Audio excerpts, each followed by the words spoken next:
네, 마태복음 6장 1절부터 8절 말씀 같이 읽겠습니다. 사람에게 사람에게 보이려고 보이려고 그들 그들 앞에서 앞에서 네 네 의를 의를 행하지 행하지 않도록 않도록 주의하라. 주의하라. 그리하지 않으면 하늘에 계신 너희 너희 아버지께 아버지께 상을 상을 받지 받지 못하느니라. 못하느니라. 그러므로 그러므로 부자할 불쌍할 때에 때에 외식하는 외식하는 자가 자가 사람에게서 하늘에게서 상을 상을 받으려고 받으려고 회당과 회당과 거리에서 거리에서 하는 하는 것 것 같이 같이 너희 너희 앞에 앞에 나팔을 나팔을 불지 불지 말라. 말라. 진실로 진실로 너희에게 너희에게 이르노니 이르노니 그들은 자기 상을 이미 받았느니라. 너는 구제할 때에 오른손이 하는 것을 왼손이 모르게 하여 내 구제함을 은밀하게 하라. 은밀한 중에 보시는 너희 아버지께서 갚으시리라. 또 너희는 기도할 때에 외식하는 자와 같이 하지 말라. 그들은 사람에게 보이려고 회당과 큰 거리 어귀에 서서 기도하기를 좋아하느니라. 내가 진실로 너희에게 이르노니 이는 자기 상을 이미 받았느니라. 너는 기도할 때에 내 골방에 들어가 문을 닫고 은밀한 중에 계신 내 아버지께 기도하라. 은밀한 중에 보시는 내 아버지께서 갚으시리라. 또 기도할 때에 이방인과 같이 주먹무안하지 말라. 그들은 말을 의미하여 사실 줄 생각하느니라. 그러므로 그들을 범하지 말라. 너희 집에 너희에게 있어야 할 것을 하나님 너희 아버지께서 아시느니라. 네. 네, 오늘 마태복음 6장 1절부터 8절 말씀을 통해서 하나님 앞에서라는 제목으로 함께 은혜를 나누겠습니다. 오늘 참 두 분을 이렇게 또 뵙게 돼서 감사를 드리고 또 예수님의 이름으로 축복합니다. 우리는 예수 그리스도 안에서 하나님의 인도를 받고 있기 때문에 사실은 하나님께서 역사하시는 은혜 속에 있죠. 그래서 그것을 표현하는 말이 하나님이 미리 결정하셨다. 이렇게 표현합니다. 그거를 하나님의 예정 이렇게 말하죠. 어, 하나님께서 미리 결정하신 그 일들을 역사의 시간들과 또 사건들과 우리가 역사를 볼 때, 우리가 지금 뭐 뉴스에 나오는 것들이나 이런 것들을 볼 때 별 의미가 없는 것 같아도 하나님 우리 인생의 모든 일들과 역사의 시간과 사건들을 다 활용하셔서 미리 작정하신 그 일을 이루셔요. 그것을 깨닫게 됐을 때 뭐라고 표현하냐면 하나님의 섭니다 이렇게 표현하죠. 그러니까 미리 결정하신 그 하나님의 축복, 구원의 축복을 이루시는 일은 사실 우리가 측량할 수가 없어요. 우리는 뭐 이렇게 해야 된다, 그렇게 안 하면 안 된다 이렇게 얘기하지만 수천 수만 가지 방법이 있어요. 하나님. 분명한 것은 이해할 수 없는 사건, 문제, 어려움, 또 그런 갈등이 있어도 그 모든 것들을 통해서 미리 결정해 놓으신 하나님의 일들을 이루어 가시는 거예요. 근데 문제는 이게 안 보이는 거거든요. 그래서 미리 결정하신 그 일을 하나님이 역사의 시간과 인생의 시간을 통해서 이루시는데 그 사이에 하나님이 이루시는 시간들이 있는 거예요. 그걸 보고 하나님의 작정하신 일이 이루어진다. 이렇게 말합니다. 이 결혼도 그거 하나님의 작정하신 일이 이루어지는 거예요. 하나님의 작정하신 일이 매 순간 있거든요. 근데 우리는 잘 안 보이죠. 그래서 소요리 문답, 웨스트민스터 소요리 문답에 보면 어떻게 하나님이 작정하신 그 일을 우리가 알 수 있습니까? 이렇게 질문했을 때 하나님께서 원하시는 방향, 전도의 방향에 우리의 인생이 있으면 우리의 인생이 하나님의 작정하심 속에 있게 된다. 이렇게 말합니다. 무슨 말이냐면 보통 다 예수 믿는 사람들은 복음을 전하거나 전도하려고 해요. 마음은 다 있잖아요. 그리고 또 옮깁니다. 말씀도 전하고. 근데 문제는 말씀 전해주고 전도하고 그 다음에 또 뭘 해요?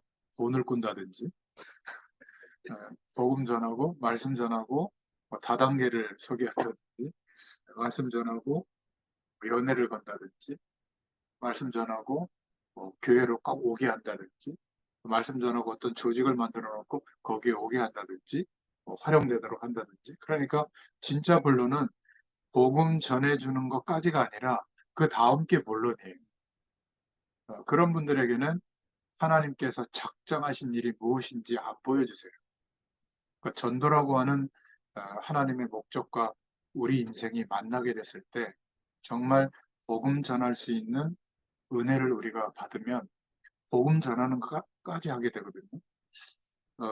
저는 감사하게도 저희 목사님이 부족한 것도 많은데 감사한 건 뭐냐면 한 17, 8년 전에 목사 좀 이리 와봐. 예? 너무 열심히 하는 것 같은데 사역을 좀 줄이면 어때? 보통 부교육자들한테는 열심히 하라고 하고 잘하면 포상하고 못하면 막 이렇게 하잖아요. 저희 목사님은 사역을 좀 줄이라는 거예요. 그 이유가 내 자신을 복음 앞에 세우는 시간이 없으면 결국 일은 하나님이 하시는데 그 일을 따라가다가 한계가 온다는 거죠. 그래서 참 좋은 계기가 돼서 그 중심으로 인도받게 됐고 두 번째는 어느 날 또 부르더니 목사 전도자가 그냥 되는 게 아니야. 한번 이렇게 해보라는 거예요. 우리 교회는 교육자들도 많고 성도들도 다 복음 전할 수 있으니 우리 교회로 한 명도 안 데려와도 좋다. 정말 깨끗하게 복음 전하는 것까지만 해봐라.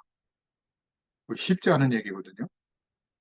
그래서 어, 대한민국의 전 세계는 모르겠고 부교육자 중에 거의 현장에 가서 말씀 심부름하고 복음 전하고 이런 일을 하는데 우리 교회로 등록시키는 얘기를 우리 교회 오라는 얘기를 거의 한 번도 안 한 이런 교육자들은 없을 겁니다. 유일한. 그래서 우리 그 상집사님 같은 경우는 저렇게 깨끗하게 끝까지 복음 전하는 목회자는 참 드물다.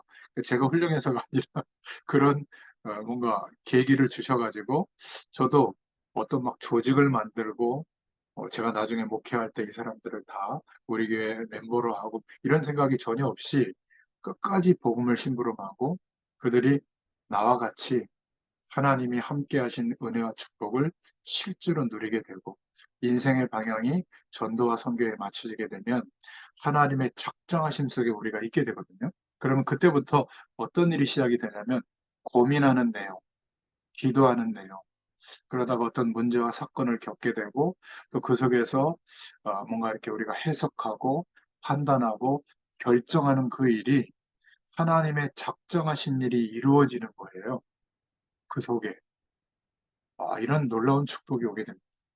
그러니까 마태복음은 예수님께서 먼저 유대인들에게 복음의 내용, 당신이 그리스도인 것과 그리스도로 말미암아 영원한 하나님의 축복이 임하는 그 은혜가 어떻게 체험되어지는지를 먼저 그 중에 뽑아낸 선별된 제자들에게 말씀하신 내용이거든요. 특히 마태복음 5장, 6장, 7장은 공생의 사역을 처음 시작하실 때 제자들에게 하신 말씀, 그 중에 6장은 저와 여러분이 늘 기도하는 주님이 가르쳐 주신 주기도문이 있는 내용이죠.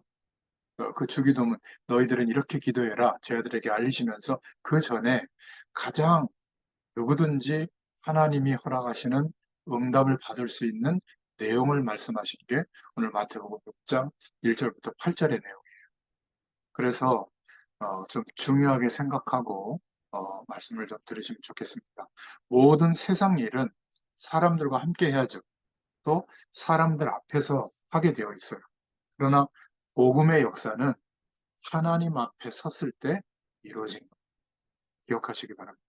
오늘 기도를 가르치기 전에 그 주제를 말씀하시는 거예요. 예수님이 직접 말씀하신 내용이 기록되어져 있는 것이 복음서들이잖아요. 오늘 1절에 보니까 사람에게 보이려고 그들 앞에서 너의 의를 행치 않도록 주의해라. 그렇지 아니하면 하늘에 계신 너희 아버지께 상을 얻지 못하느니라. 왜냐하면 사람들의 시선과 사람들에게 인정받기를 원해서 노력한 것, 뭐 나쁜 건 아니지만 그러면 사람들이 인정한 거 아니겠어요? 사람들이 본 것 자체가 응답이기 때문에 하나님은 굳이 영원한 축복으로 응답하실 이유가 없는 거죠. 지금 세상에 있는 모든 것은 전부 사람 앞에서 우리가 하게 돼 있잖아요. 그런데 신앙 행위마저도, 신앙생활마저도 물론 이제 교회 속에 가면 사람들과 함께 있기 때문에 신앙생활은 사람들과 함께 해야 돼요. 그러나 신앙은, 믿음은 하나님 앞에서 이루어지는 거예요. 이게 너무나 중요해요. 아는 것 같아도요, 항상 이거를 잃어버릴 때가 많아요. 여기에 큰 차이가 있는 거거든요. 그러니까 사람 앞에 잘 보이려고 많은 노력을 하는데 혼자 있는 시간에, 가장 중요한 시간에는 하나님 앞에 서지 않아요. 참 이게 위험한 상태거든요. 복음은 그 차원을 넘어서 하나님 앞에 섰을 때 이루어지는 거예요. 그러니까 복음의 메시지를 많이 듣고 훈련을 받았는데도 실적인 하나님의 역사를 경험하지 못하는 이유는 여기에 있는 겁니다. 늘 사람들 속에만 있었거든요.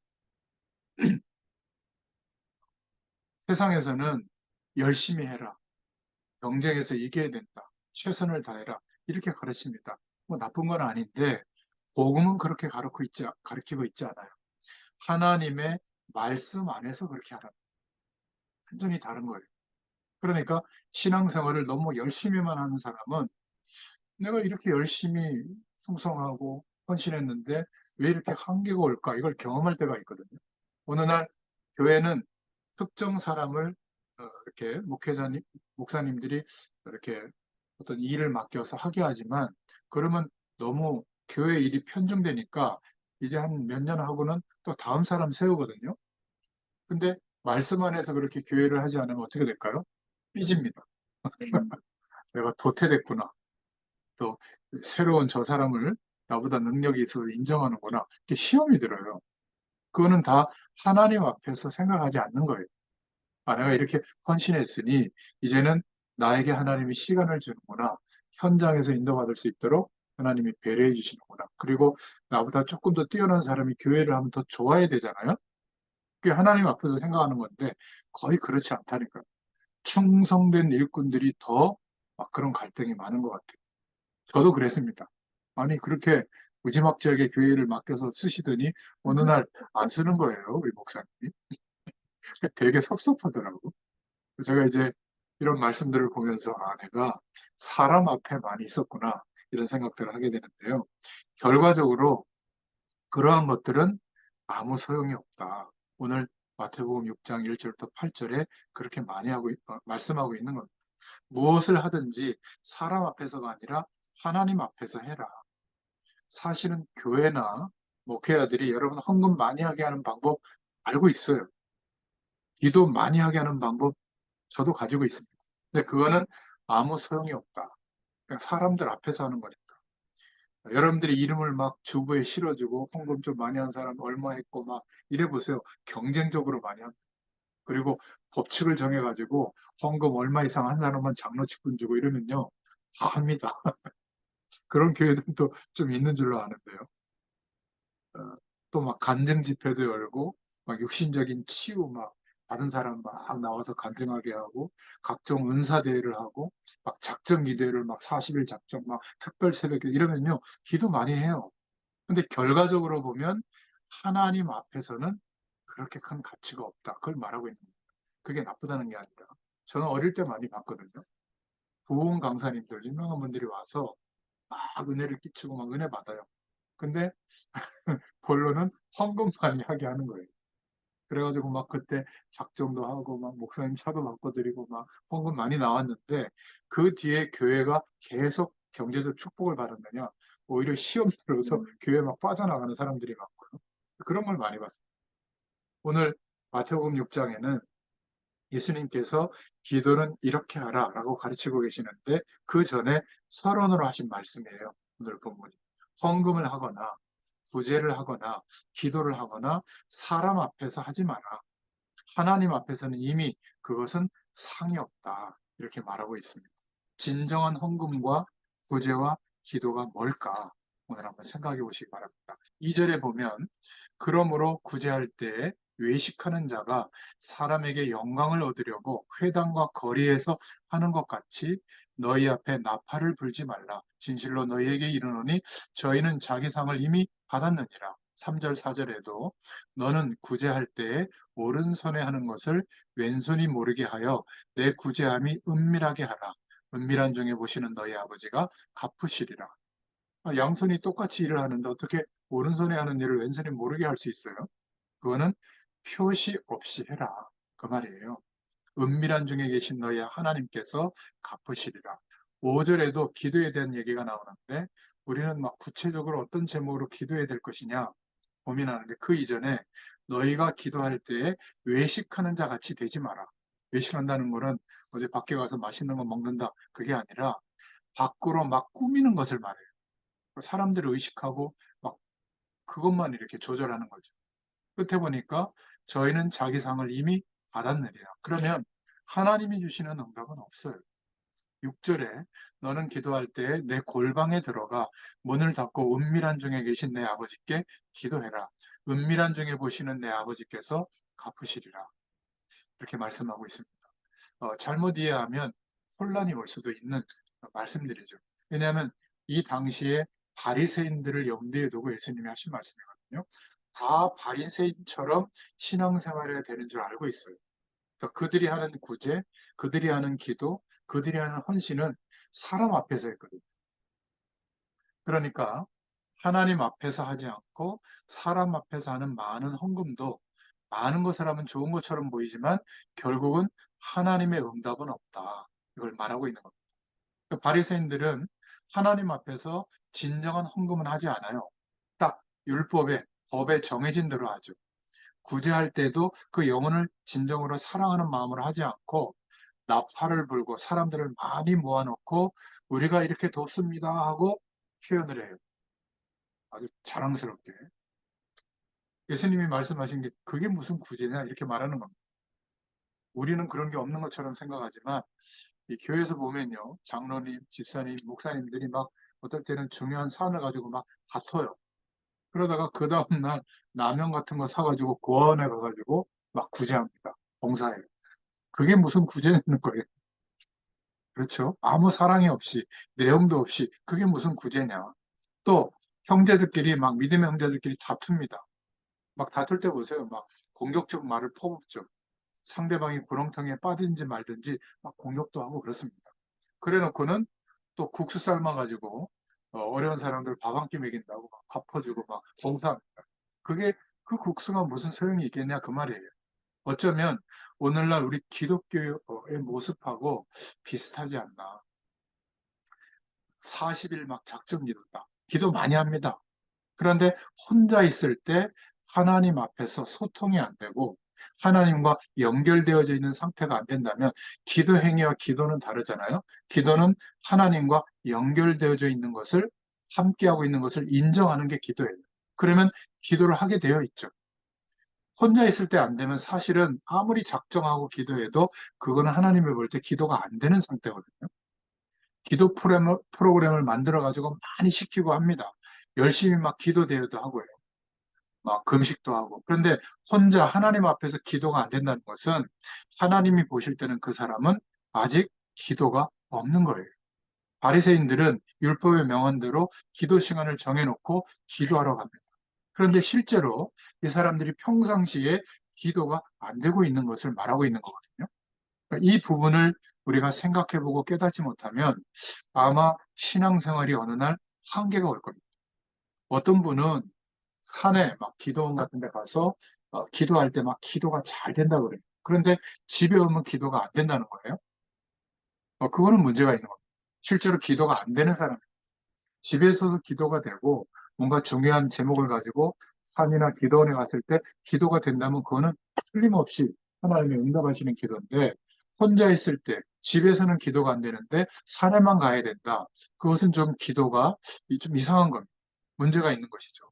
어떤 사람은 그런 얘기를 하더라고요. 요즘 잠이 안 와서 죽겠다. 또 어떤 사람은 막 내가 열심히 직장 생활하다 그만뒀는데 하루가 너무 지루해서 죽겠다. 그런 얘기를 들어본 적이 있는데요. 이 사람에게는 특징이 하나 있어요. 분명히 예수 믿는데도 그렇다면 분명히 기도가 안 되고 있는 겁니다.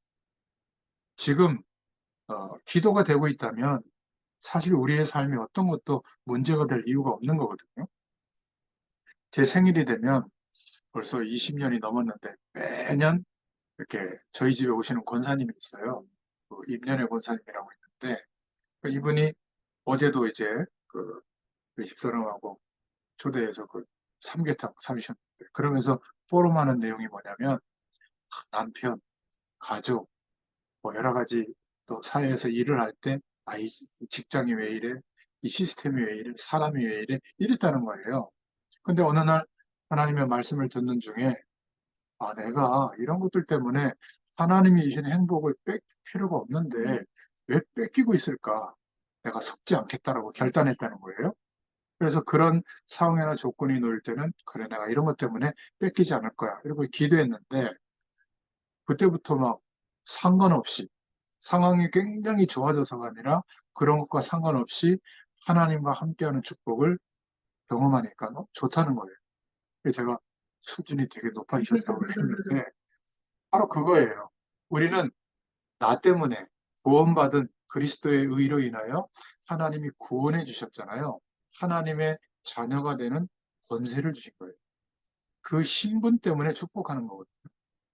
내가 행동이 많이 나아지고 상황이 좋아지고 능력이 많이 생기고 이래서 이제 그 수준이 됐구나 내가 복 줄게 그게 아니라 하나님은 이미도 그리스도로 인해서 우리가 하나님의 그 영원한 축복을 누릴 수 있도록 자격을 주신 거예요.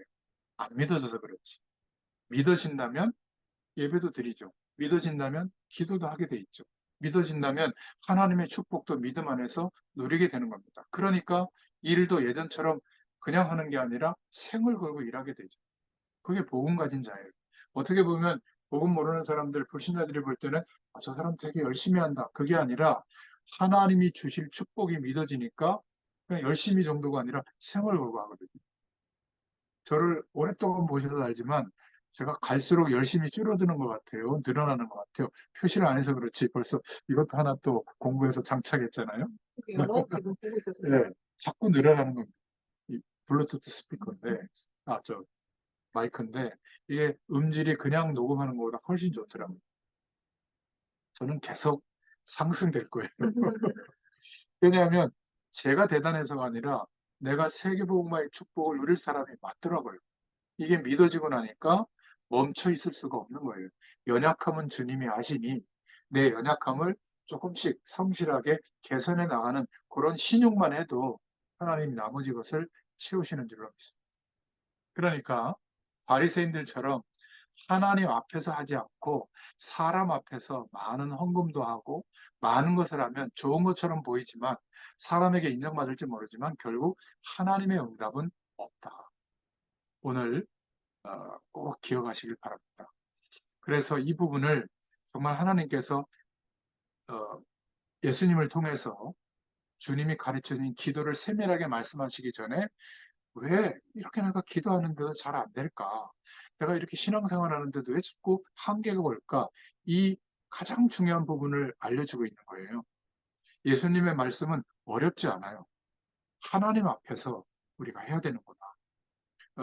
그러니까 어, 하나님 앞에서 헌금한다는 것은 정말 하나님의 축복을 받게 돼 있습니다. 여러분 11조를 드리잖아요. 이 11조는 반드시 하나님이 이스라엘의 12지파를 축복하신 축복이 임해요. 나머지 11지파에게 레이지파의 땅을 분배해 줬잖아요.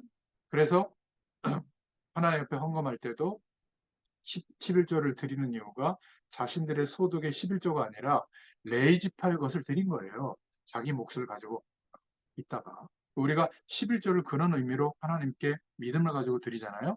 성도 전체가 축복받습니다. 목회자는 물론이고.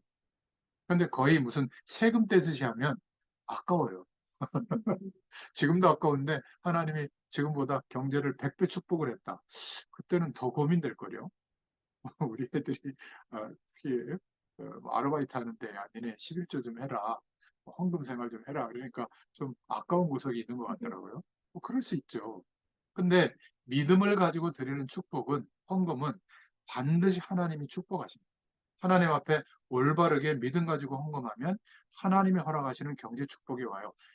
더 많이 돈을 번다 이게 아니라 아무리 돈을 가지고 있어도 하나님이 복을 주셔야 그 물질이 우리에게 복이 되는 겁니다. 안 그러면요, 그 물질이 저주가 될 수도 있어요. 많이 가질수록. 그렇지 않습니까? 그래서 하나님 앞에서 믿음의 헌금이 없고 전부 사람 앞에서 하고 있구나. 진정한 복음이 없이 사람 앞에서 구제하고 헌금하는 것이 너무 많다는 거예요. 그래서 바리새인들은 헌금하는 방법을 보면 법으로 딱 정해놓기 때문에 그거를 지켜야 돼요. 그러니까 헌금이 많이 나와요. 11조도 국법으로 만들었기 때문에 헌금 많이 합니다. 어, 하루에 막 4번, 5번씩 그 모슬렘들이 기도하는 것처럼 바리새인들은 시간을 정해놓고 기도하기 때문에 전 국민이 기도를 엄청 많이 해요. 그런데 바리새인은 멸망받은 겁니다. 이게 중요해요. 주님께서는 독사의 자식들, 그 시대에 가장 악한 마귀의 자식들이라는 표현까지 했단 말이죠. 여기서 우리가 올바른 구제, 올바른 헌금, 올바른 기도를 깨달아야 될 줄로 믿습니다. 어떻게 이 어려운 세상을 우리가 이길 수 있을까? 기도의 비밀을 깨달으면 그렇게 됩니다. 사람 앞에서 하지 말고 하나님 앞에서 해라. 모든 일을 하나님 앞에서 할 수 있다면 하나님이 허락하시는 응답이 오게 될 줄로 믿습니다. 강단에서 혹시 대표 기도할 때라든지 어떤 예배 중에 대표 기도를 할 때 너무 사람을 의식해서 막 미사여구를 총동원해가지고 막 목사님 설교하듯이 그렇게 할 필요 없어요. 하나님 앞에서 기도하면 됩니다. 또 어떤 사람은 저는 기도를 어떻게 해야 될지 모르겠다고 하는데 괜찮아요. 그냥 하나님 앞에서 내 생각 나는 것을 기도하면 돼요. 그게 기도입니다. 그렇죠? 그래서 가장 귀중한 하나님이 보시는 게 뭐냐? 하나님 앞에 이 사람의 중심이 있느냐? 기도 응답 받는 방법을 예수님께서 말씀해 주신 겁니다. 경제 축복 받는 방법, 구제할 때도, 헌금할 때도, 기도할 때도 하나님 앞에서. 성령의 역사하시는 그 축복은 하나님 앞에 있는 사람들에게 나타납니다. 자, 이게 우리가 동의되어진다면 오늘 본론의 내용은 간단하게 설명할 수 있어요. 참 복음, 참 구원의 비밀을 정말로 알고 있다면, 믿고 있다면 하나님이 우리와 함께하는 축복이 나타납니다. 진짜 복음을 받았다는 말이 뭐죠? 하나님의 자녀됐다는 말은 임마누엘의 축복이 임해 있는 거예요. 처녀가 잉태아들을 낳을 것이니 그 이름을 임마누엘이라 하라. 그런데 대부분 성도들은 보면 목회자를 자꾸 추종을 해요. 기억하시기 바랍니다. 사람은 그 어떤 훌륭한 사람도 목회자라고 할지라도 여러분을 건질 수가 없어요. 자꾸 그리스도처럼 생각해요. 없어요. 목회자의 설교를 통해서 예수 그리스도를 믿는 것이지 목회자의 설교, 목회자가 구원해 주는 게 아니에요. 저는 아담의 후손이기 때문에 여러분을 구원해 드릴 수가 없어요. 저는 여러분을 천국으로 보내드릴 수도 없어요. 아담의 후손이기 때문에. 아무도 우리를 건질 수가 없다. 그래서 처녀가 잉태의 아들을 낳을 것이다. 그 이름이 임마누엘이다. 예수님만 그리스도신 겁니다. 그분의 죽으심과 부활로 믿는 자들에게 영원한 생명이 회복되어져서 영원한 하나님이 함께하는 축복을 누리게 되는 거예요. 임마누엘. 오늘 저와 여러분이 갖고 있는 염려, 걱정 버리시기 바랍니다. 믿는 우리에게 하나님 앞에 가장 큰 죄는 이거예요. 두 분이 이제 물을 수가 없어서 결혼까지 할 텐데 결혼하고 나서도 이런저런 일이 있을 거예요. 걱정하지 마세요. 하나님이 인도해 주실 거예요. 여러분들 스스로 의지하고 아무리 잘해보세요. 언제나 한계를 경험할 겁니다. 그러나 하나님을 각자 바라보시면 하나님으로 만족이 오게 되거든요. 제가 늘 결혼할 때 주례 내용이에요. 안 그러면 전혀 천국 때 갔던 그 인생관 그대로 가지고 결혼해서 살거든요. 한 몸이 안 돼. 각자의 인생을 한 집에서 사는 거예요. 애 태어나면 세 사람이 각자의 인생을 살아요. 근데 하나 되려고 노력해보세요. 아무리 이벤트하고 놀러 가도 해결 안 됩니다. 그런데 혼자 각자 하나님으로 만족한 인생이 되면 내가 집에서 살림만 하고 있어도 남편은 밖에 가서 일하고 있어도 상관없어요. 같은 일이에요. 아이도 그 집에서 성장하면 같은 일이에요. 그때 한 몸이 되는 축복이 있거든요. 하나가 되는 비밀은 거기에 있는 거예요. 막 우리가 막 교회 안에서 하나 되자 막 같은 생각, 막 같은 표현, 막 같은 감정 아니에요. 각자 다 다른데 그리스도로 말미암아 하나님으로 만족한 축복이 오잖아요. 임마누엘의 축복. 그러면 하나 될 수 있어요.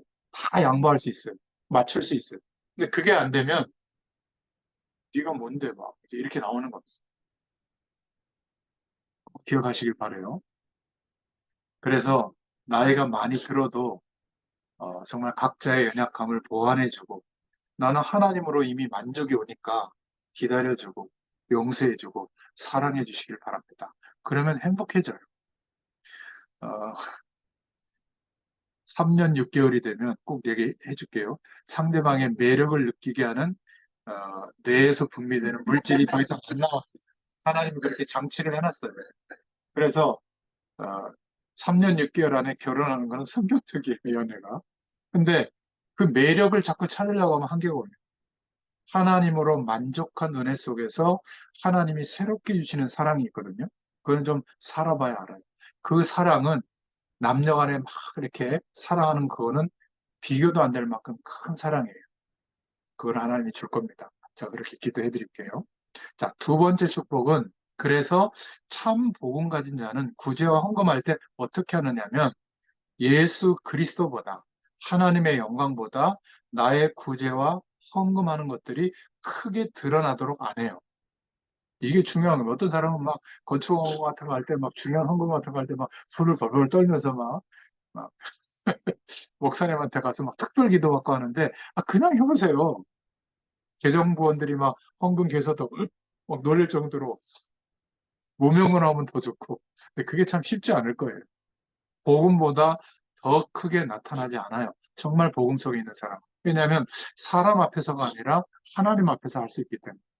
은밀한 중에 당연히 하는 게 구제예요. 왜냐하면 구원받은 이후로 모든 것이 다시 태어났잖아요.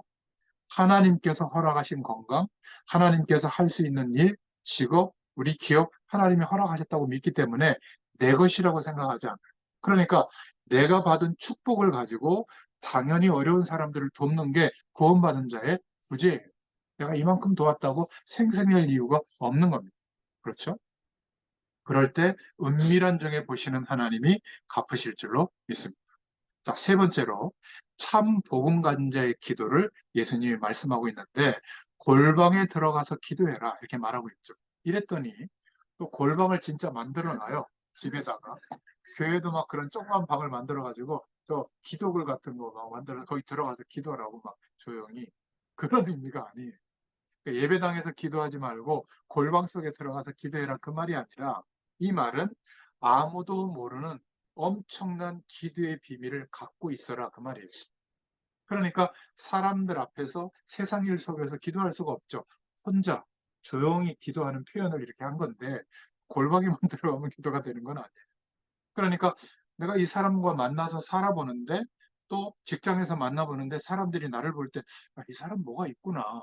뭔가 하나님이 계시다면 하나님이 역사하는 게 맞구나. 이렇게 생각될 정도로 다른 사람은 내가 막 기도하는 행위를 이렇게 본 적도 없는데 기도 응답이 나타나는 사람, 기도의 비밀을 가진 사람. 골방에 들어가서 기도해라. 막 사람들 앞에서 막 손을 들고 막 부르짖고 막 기도 많이 하는 것처럼 보이는데 가족 구원도 하나도 안 되고 있고 늘 가난하고 사람들한테 손가락질 받는 인성을 가지고 있고 그거는 기도의 비밀이 없는 거죠. 기도의 폼만 있는 거지. 그래서 경건의 모양은 있는데 왜 경건의 능력이 안 나타나느냐 말씀하시잖아요. 정말 기도의 비밀이 있는 사람이 되라. 그리고 두 번째는 주문식 기도가 아니라 사실적으로 기도해라. 이방인들처럼 하나님이 다 알고 계시는데도 불구하고 똑같은 소리 계속하고 중언부언하고 연불 외우는 것처럼 하는 그게 주문 외우는 것처럼 하는 게 기도가 아니다. 자식이 하나님 아버지 옆에 하는 것, 내 중심을 가지고 하나님께 기도하면 즉각 응답될 줄로 믿습니다. 마음이 답답할 때 이렇게 하면 돼. 하나님, 저 정말 마음이 답답해요. 내게 지금 응답을 주십시오. 응답 옵니다. 기도는 전혀 어려운 게 아니에요. 하나님 앞에서. 그리고 모든 것을 아시는 하나님께서 은밀한 중에 응답하실 줄로 믿습니다. 참된 기도는 복음이 정말 이해된 사람에게는 쉬운 거예요. 하나님 앞에서 하니까. 어떤 내용으로 기도해야 될 것이냐? 그건 다음 시간부터 말씀드릴 거고요. 하나님 앞에서 해라. 저와 여러분이 매일매일 응답받을 수 있는 비밀, 하나님 앞에서. 쉽죠? 가장 어려워요. 오늘 양심적으로 하나님 앞에 질문하면 응답이 옵니다. 사람을 의식하지 말고 하나님 앞에 드리는 헌금, 남이 뭐라고 말하든지 하나님 앞에서 한 구제, 또 저와 여러분이 기도할 줄 몰라도 하나님 앞에 드린 기도, 틀림없이 응답될 줄로 믿습니다. 오늘 여러분이 중요한 하나님의 말씀의 약속을 붙잡고 참된 기도가 시작되기를 바랍니다. 은밀한 중에 하나님께서 갚으시리라. 지금 이 시간부터 그렇게 기도하세요. 하나님, 나는 기도할 줄 몰라요. 그렇지만 나에게 하나님의 응답을 주십시오. 응답하십니다. 하나님, 나는 지금 몸이 아픕니다. 나에게 건강을 주십시오. 그러면 나도 복음 전하는 그러한 인생으로 살겠습니다. 응답이 옵니다. 나는 너무너무 지금 어려움 중에 있습니다. 하나님께서 아시니까 내 어려움을 도와주십시오. 응답받아요. 기도 응답은 하나님 앞에 쓰잖아요. 반드시 응답하십니다. 이러한 은혜가 저와 여러분에게 있기를 축원드립니다. 기도하겠습니다. 하나님 감사합니다. 오늘도 복음서의 말씀을 통해서 예수님께서 말씀하신 기도 응답의 비밀, 매일매일 우리의 현실을 뛰어넘을 수 있는 하나님의 응답을 받는 비밀, 하나님 앞에서 인도받을 수 있도록 말씀하신 대로 우리에게 그 은혜가 임하도록 하나님께서 역사하여 주시옵소서. 특별히 결혼을 앞두고 있는 이 두 사람에게 하나님께서 은혜를 베풀어 주시고 각자 하나님으로 만족한 인생이 되게 하셔서 한 몸을 이루는 비밀, 한 가정, 한 몸을 이루고 또 한 사명으로 인도받을 수 있도록 하나님께서 축복하여 주시옵소서. 특별히 문화권이 회복되어지도록 우리 한 사람 한 사람을 믿음의 증인들로 세워가실 줄 믿습니다. 감사드리며 예수님의 이름으로 간절히 축복하옵고 기도하옵나이다. 아멘. 감사합니다.